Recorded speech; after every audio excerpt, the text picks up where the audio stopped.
Snail on a Leaf Graphite Drawing Tutorial by Hot Pink Zebra Paper. So this snail, I have a odd love of snails, and every time I find one out and about, I have to take photos of it. This, however, is not one of the photos I took. This one I found off a free-to-use image website, but I just want to mention I love snails, so if you too like snails, I have painted them in the past, and there'll be links in the description box for my other snail tutorials. So to begin with, whenever I start a graphite drawing, I like to take a 2B and just shade over the background and add a diagonal. So just over the entire page. I don't even have the drawing sketched at this point. I'm just going through and drawing little lines, very soft lines, using the side of the pencil so that when you can blend over them, it's not going to leave pencil marks. So once you have all of the lines going, covering the page in one direction, flip your paper on like about 90 degrees and start going over the other direction so that you have basically a whole page of millions of X's. So then just take, and I'm using a piece of tissue, and I'm just going to add little circles over the background to smooth that out.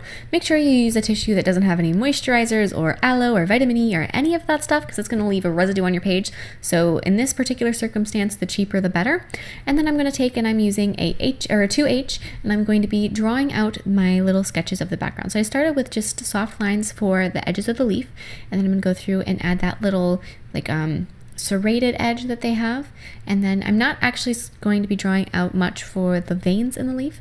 Then I'm going to be adding the sketch of my snail. So the veins of the leaf are actually lighter than the background, so you don't want to add an outline to them because then it's not going to work out. So anyways, this is how I did it. First I just go through and going back to, this is an HB now, I'm going to be really softly shading in beside the vein. So not the vein itself, but underneath it.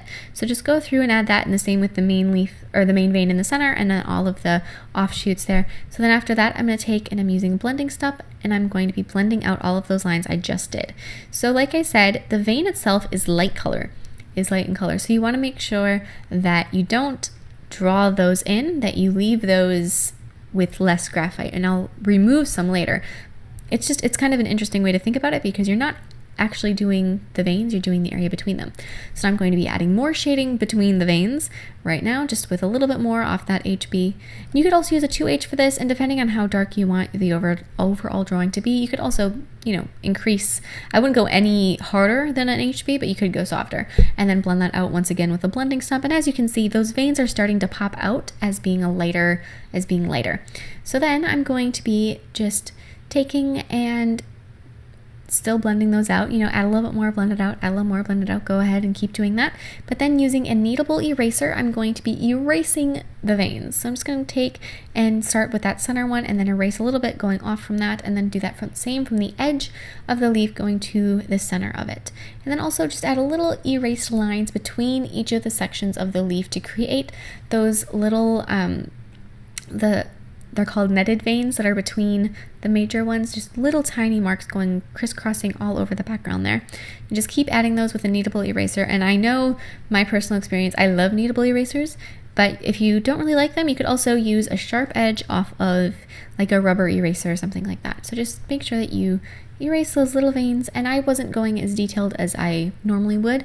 So now I'm going to be sharpening the edge of the leaf, so just increasing that line, adding a little bit more there, and now I'm going with a 2H pencil, and I'm going to be defining the little micro netted rhinestones. Oh, this is not a nail video. The little veins in between, the little netted veins between the other veins.